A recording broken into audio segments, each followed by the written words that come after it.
صلی علی رسول اللہ۔ آج دو صورتیں پڑھی گئی ہیں۔ پہلی صورت کا نام انفال ہے اور دوسری کا نام صورت توبہ ہے۔ برات بھی کہتے ہیں، توبہ بھی کہتے ہیں۔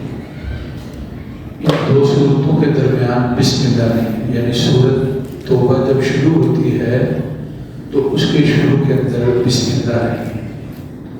قرآن مجید جب شروع کریں اس کے شروع میں اعوذ باللہ پڑھنا ضروری ہے، فرض۔ جس طرح کوئی کام ضروری ہوتا ہے، قرآن مجید شروع کریں تو اس کی ابتدا میں اعوذ باللہ کا پڑھنا لازم ہے، ضروری ہے، اور اس کے ساتھ بسم اللہ کا پڑھنا بہتر ہے۔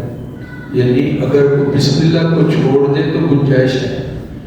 بہتر اس لیے ہے کہ حکم یہ ہے کہ جب کوئی اچھا کام شروع کرو بسم اللہ سے پڑھو، تو اس لیے اعوذ باللہ کے ساتھ بسم اللہ بھی پڑھیں گے، لیکن میں نے عرض کر دیا کہ بسم اللہ کا پڑھنا لازم ہے، ضروری ہے۔ حتیٰ کہ اگر قرآن پڑھتے ہوئے درمیان میں کوئی بات کر لی کسی سے بھی، کوئی مسئلہ گھر میں بہنیں تلاوت بیٹیاں کر رہی تھی، کسی نے کوئی پوچھ لیا کیا یہ کیا پکانا کیا کرنا ہے، جواب دیا تو اعوذ باللہ پڑھ کر پھر آگے شروع کریں۔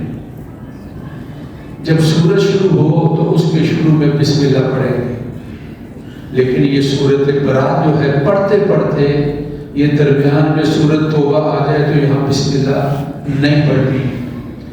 بکل شیء علیم براءۃ من اللہ ورسولہ، درمیان میں بسم اللہ یہاں نہیں پڑھنی ہے۔ ہاں البتہ اگر شروع کرتے ہیں تلاوت تو سورت توبہ ہے تو پھر اعوذ باللہ پڑھیں گے اور ساتھ بسم اللہ بھی پڑھیں گے۔ یہ بسم اللہ سورت کی وجہ سے نہیں، یہ تلاوت کی برکت کی وجہ سے بسم اللہ ہے۔ جہاں سورت کی وجہ سے ہو تو پڑھتے ہوئے جب سورت آ جائے تو بسم اللہ پڑھنی چاہیے، حالانکہ اس طرح پڑھی نہیں جاتی ہے۔ میرا خیال ہے بیٹیوں کو یہ بات سمجھ آ گئی ہوگی۔ ابلیس شیطان یہ اللہ تعالیٰ کی ذات نے اس کو بنایا، انسانوں کی آزمائش ہے۔ جب حضرت آدم کو اللہ تعالیٰ کی ذات نے بنایا تو کہا سجدہ کرو، اس نے ابا واستکبر، اس نے انکار کر دیا، تکبر کیا، وکان من الکافرین، اور کہنے لگا کہ خلقتنی من نار وخلقتہ من طین، آپ نے ان کو مٹی سے اور مجھے آگ سے بنایا ہے، میں بہتر ہوں، فضیلت والا ہوں، اس لیے میں نے سجدہ نہیں کرنا ہے۔ اللہ تعالیٰ نے کہا فخرج منہا، نکل جاؤ، تم ذلیل ہو، یہاں سے جنت سے نکال دیا گیا۔ تو کہنے لگا کہ مجھے مہلت دیجیے، تو اللہ تعالیٰ نے اس کو مہلت دی۔ یہ قیامت تک مانگتا تھا۔ اللہ تعالیٰ نے کہا جب تمہیں مہلت ہے ایک وقت مقرر تک، فی وقت معلوم، ایک وقت تک تمہیں جو ہے متعین وقت تک تمہیں مہلت ہے۔ یہ ابلیس اس وقت سے اللہ کی ذات نے انسانوں کو آزمائش کے لیے اس کو طاقت دی ہے۔ یہ مختلف شکلوں کے اندر آتا ہے، کبھی وسوسے ڈالنے کے لیے، چونکہ تھا بھی جن اور جن مختلف شکلیں بنا لیتے ہیں، کان من الجن، مختلف شکلیں بنا لیتے ہیں، تو یہ بھی مختلف شکلیں بھی بنا لیتا ہے، اور ویسے بھی اللہ نے اس کو اختیار کیا، یہ وسوسے بھی ڈالتا ہے۔ کبھی کبھی یہ اپنے جتھے اور جماعت کے ساتھ بالکل سامنے آ جاتا ہے۔ کبھی ایسا بھی ہوتا ہے کہ کوئی انسان جو ہے وہ اس کا چیلا بن کر اس کو کھڑا کر دیتا ہے، ایک انسان یا انسانی شکل کے اندر وہ وہاں آ جاتا ہے۔ جہاں کوئی بات محفل اور مجلس کے اندر دیکھو کہ کوئی شر والی بات، توڑ والی بات، جھگڑے والی بات، نفرت والی بات اور لڑائی والی بات کرتا ہے تو سمجھ لو کہ یہ شیطان کا چیلا ہے۔ اگر کوئی بات کو مٹانا چاہتا ہے، درگزر کرنا چاہتا ہے، قریب کرنا چاہتا ہے، آپس میں ملانا چاہتا ہے، تو یہ سمجھ لو کہ یہ شیطان کے خلاف ہے اور اس کی خلاف بات کر رہا ہے۔ میں جو آپ سے عرض کرنا چاہ رہا ہوں نا، یہ تلاوت شدہ آیات مبارکہ کے اندر سورت انفال کے چوتھے رکوع کے اندر اور پھر اس کے بعد سورت انفال کے چھٹے رکوع کے اندر دو جگہ پر قرآن نے یہ بیان کیا ہے، یہ اپنے جتھے اور جماعت کے ساتھ یہ آ گیا ہے۔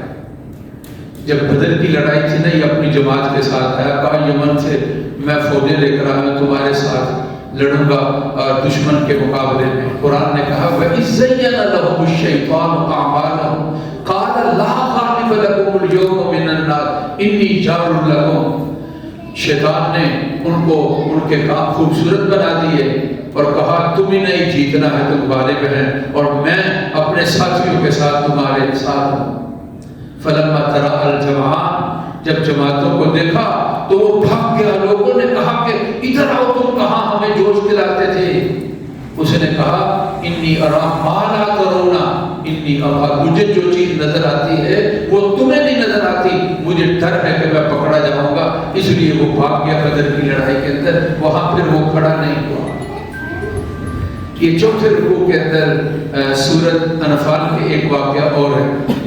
مکے والوں نے ایک میٹنگ کی، جو جگہ تھی ان کی میٹنگ کی، اس کو کہتے تھے دار الندوہ، مکہ کے اندر ان کی میٹنگ تھی کہ نبی پاک صلی اللہ علیہ وسلم اور مسلمانوں کے خلاف انہوں نے دروازہ بند کر لیا۔ خفیہ قسم کی چند خاص لوگ وہاں جمع تھے، ابو جہل تھا، نضر بن حارث تھا، عتبہ شیبہ تھا، اور ابو البختری تھا، ابو الاسود تھا، ابو سفیان تھے جو بعد میں مسلمان ہوئے، بڑے بڑے سوار سردار وہاں کٹھے تھے۔ دروازہ بند کر دیا، دروازہ کھٹکا، ایک بابا صاحب، اس نے کہا جی کون ہو؟ انہوں نے کہا میں یمن کا رہنے والا ہوں اور مجھے پتہ چلا کہ خاص میٹنگ ہے۔ میں نے کہا بابے کی ضرورت ہوتی ہے تو اس لیے میں بھی کوئی تمہیں اچھی رائے دے دوں گا۔ وہ بابے کی کہانی سنی ہے، پھر کسی کو سناؤ گے، شیخ سعدی نے بیان کی ہے۔ تو وہ کہنے لگا کہ میں بھی تمہیں کوئی رائے دوں گا، مجھے بٹھا لو۔ چنانچہ اس کو کہا جی آنے دو چلو۔ یہ کہتا ہے کہ مجھے بھی ان کی رائے لے لیں گے، بزرگ آدمی ہے۔ قرآن مجید اس کے بارے میں بیان کر رہا ہے وَإِذْ يَمْكُرُ بِكَ الَّذِينَ كَفَرُوا لِيُثْبِتُوكَ أَوْ يَقْتُلُوكَ أَوْ يُخْرِجُوكَ وَيَمْكُرُونَ وَيَمْكُرُ اللَّهُ وَاللَّهُ خَيْرُ الْمَاكِرِينَ۔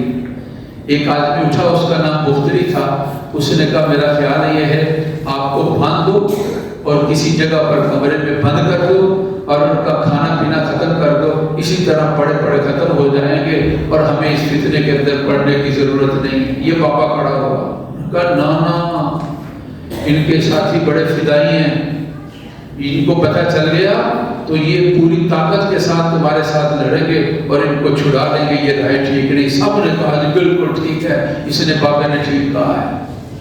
ابو الاسود کھڑا ہوا، اس نے کہا میرا خیال یہ ان کو جلا وطن کر دو، ہمارے ملک سے نکل جائے، ہمیں کیا ہے، اور جو چاہے وہ کرتا رہے۔ اس نے کہا نا ان کی زبان، یہ بابا بولا، اس کی زبان بڑی میٹھی ہے اور اگر ان کو تم نے چھوڑا تو جو ان کی بات سنے گا وہ ان کا ہو جائے گا، یہ بڑا جتھا لے کر ہم پر حملہ کر کے اس ملک پر وہ قبضہ کرنے کا یہ ٹھیک نہیں ہے۔ ابو جہل بولا میرا خیال یہ ہے کہ ان کا کام تمام کر دیا جائے، اور طریقہ یہ ہے کہ مختلف قبائل کے لوگ نوجوان اکٹھے کر کے ان کو ان کے گھر کا محاصرہ کر لیں، جب صبح کو اٹھیں تو یک بار کی حملہ کر کے کسی کا نام نہیں آئے گا، جب نام نہیں آئے گا تو بلوا ہے، تو قصاص نہیں ہوگا۔ جب ان کی برادری ہم سے عبد مناف ان سے ہم سے جب قصاص مانگیں گے تو قصاص نہیں آئے گا، ایک قصاص بھی ان پر آتا ہے، دیت ہوگی، سارے مل جل کر دیت کر دیں گے۔ اس نے کہا کہ واہ بھائی واہ، بڑی اچھی رائے ہے، اور طے ہو گیا کہ ابھی سے نوجوان اکٹھے کرو اور جا کر آپ کے گھر کا محاصرہ کرنا۔ یہ دار الندوہ، یہ دار المشورہ کے اندر بیٹھے یہ باتیں کر رہے تھے، اللہ نے ساری باتیں آپ صلی اللہ علیہ وسلم کو بتا دی اور کہا کہ آج ہی آپ نے یہاں سے جانا ہے اور یہاں سے نکلنا ہے۔ اور چنانچہ وہ شام ہوتے ہی انہوں نے گھر کا محاصرہ کر لیا، اور یہ تھا نا وَإِذْ يَمْكُرُ بِكَ الَّذِينَ كَفَرُوا لِيُثْبِتُوكَ، کہ آپ کو جیل میں ڈالتے، او یقتلوک یا قتل کرتے، او یخرجوک یا آپ کو جلا وطن کر دیا جائے۔ وَيَمْكُرُونَ، مگر کہتے ہیں خفیہ تدبیریں، انہوں نے بھی تدبیریں بنائی اور اللہ کی بھی تدبیر تھی۔ وَاللَّهُ خَيْرُ الْمَاكِرِينَ، اور اللہ کی تدبیر سب سے بہتر تھی۔ اللہ تعالیٰ کا حکم آیا کہ علی کو مقرر کر دو اپنی جگہ پر۔ حضرت علی جو ہے آپ کے بستر پر ہے، ایک بستر پر ہے یار، ایک غار میں ہے یار، سیدنا صدیق اکبر غار میں ہے۔ تو حکم آیا کہ نکلے اور مٹی ہاتھ میں لے لیں اور اس طرح پھینکتے جائیں، اور چنانچہ آپ نکلے اور مٹی کو پھینکتے رہے اور ان کو پتہ ہی نہیں ہے، اور آپ نکل کر چلے گئے اور حضرت علی وہاں تشریف فرما ہے۔ کسی نے وہ گزر رہا تھا، اس نے دیکھا تو پوچھا کس کے انتظار میں ہو؟ کہا محمد صلی اللہ علیہ وسلم، تو میں نے جاتے دیکھا ہے، اور انہوں نے ایسے مٹی بھی پھینکی ہے، اور لوگ پھر اپنے سروں کو دیکھنے لگے تو واقعی مٹی تھی، لیکن پھر شک تھا کہ اندر کوئی نہ کوئی ہے، تو بعد میں پتہ چلا کہ حضرت علی ہیں۔ اس طرح آپ صلی اللہ علیہ وسلم وہاں سے نکلے، سیدنا صدیق اکبر کے گھر پہنچے، اور پھر وہاں سے تیاری موجود تھی تو آپ غار ثور کے اندر، جہاں آپ غار کے اندر تشریف فرما ہوئے، اور پھر اس وقت آگے اسی آج کے 10 پارے مکمل ہوئے۔ سورۃ توبہ کے اندر پھر اللہ تعالیٰ کی ذات نے اس کا تذکرہ کیا ہے کہ اللہ تنصروہ فقد نصرہ اللہ، اللہ تنصروہ، اگر تم مدد نہیں کرو گے تو فقد نصرہ اللہ، اللہ نے مدد کی۔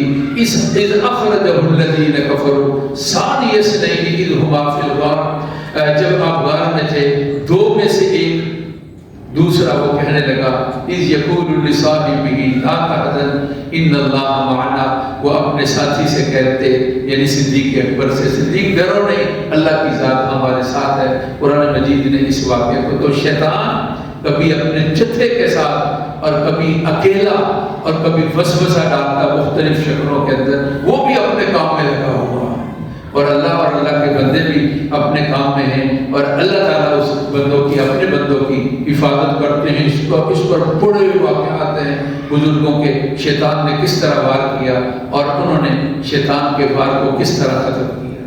اللہ تعالیٰ ہماری محفل کو قبول فرمائے۔